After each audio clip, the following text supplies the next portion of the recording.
जय माँ विंध्यवासिनी। विंध्य ज्योतिष में आपका स्वागत है। मैं आचार्य शशिकांत मिश्रा।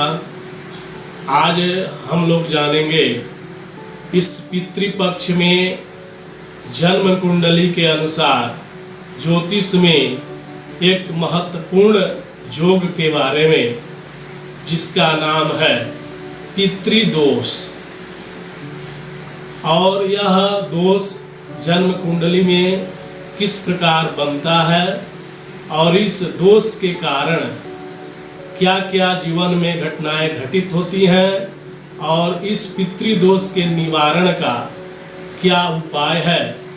तो चलिए आरंभ करते हैं। सर्वप्रथम जानते हैं कि पितृदोष है क्या। जन्म कुंडली में जब सूर्य और राहु एक साथ बैठे हैं तो यह जो सूर्य ग्रहण भी कहा जाता है और पितृदोष भी इसको कहा गया है। साथ ही अगर सूर्य पर केतु का भी दृष्टि हो जाता है या राहु का दृष्टि हो जाता है तो भी यह पितृदोष माना जाता है। और सर्पदोष में भी जब राहु और केतु के बीच जब सातों ग्रह आते हैं तो सूर्य भी उन्हीं में सम्मिलित हो जाते हैं, तो काल सर्प दोष में स्वाभाविक पितृदोष लग जाता है।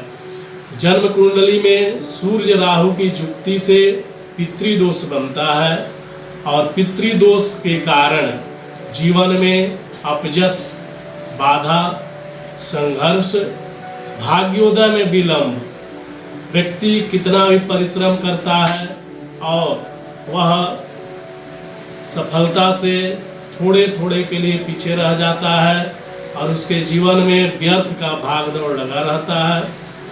संतान बाधित हो जाता है, संतान के द्वारा उसे नाना प्रकार की यातनाएं झेलनी पड़ती है, वंश वृद्धि रुक जाता है और परिवार में आकस्मिक निधन होने लगता है, दुर्घटनाएं होती हैं और विवाह नहीं होता है।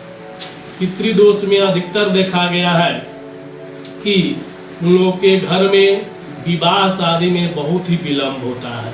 तो इस पितृपक्ष में पितृदोष के निवारण के लिए बहुत ही उपयुक्त समय है। आप लोग अगर थोड़ा समय निकालें तो इस पितृपक्ष में पितृदोष से आप लोग मुक्त हो सकते हैं। तो चलिए जानते हैं कि इसका उपाय क्या है। जिनके भी जन्म कुंडली में यह दोष है पितृदोष, उनको सर्वप्रथम रविवार के दिन आदित्य हृदय स्तोत्र, पितृपक्ष में जो भी रविवार पड़ेगा उसमें पितृपक्ष में 2 रविवार जरूर पड़ेगा, उस दिन आदित्य हृदय स्तोत्र का पाठ करना है। सूर्य भगवान के लिए जल देना है और कुश लेकर के हाथ में पितरों को तर्पण करना है। और तर्पण पितृतीर्थ से किया जाता है। 3 प्रकार का तीर्थ होता है, देव तीर्थ, ऋषि तीर्थ और पितृतीर्थ।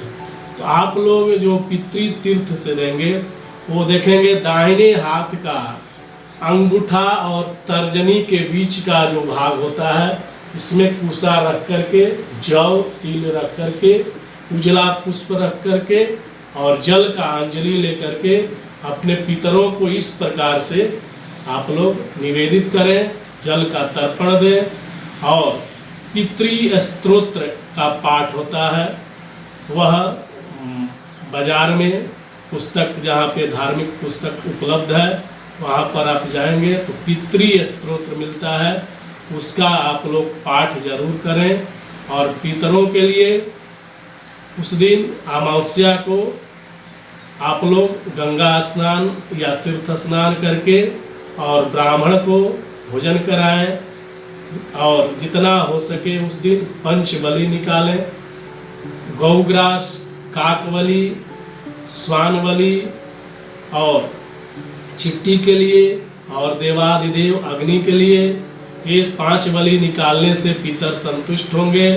और आप लोग के कुंडली में, जन्म कुंडली में, वर्ष कुंडली में जिनके भी यह पितृदोष लगा हुआ है वह अवश्य ही दूर होगा।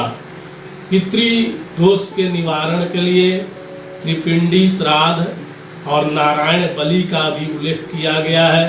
तो यह विधि तो आप लोग से होगा नहीं, विशेष जानकार आचार्य के द्वारा, कर्मकांड के द्वारा आप लोग इस पितृपक्ष में इस पितृदोष से मुक्त होने के लिए पिंडदान, त्रिपिंडी, श्राद्ध, नारायण बलि इत्यादि आप लोग करते हैं, कराते हैं।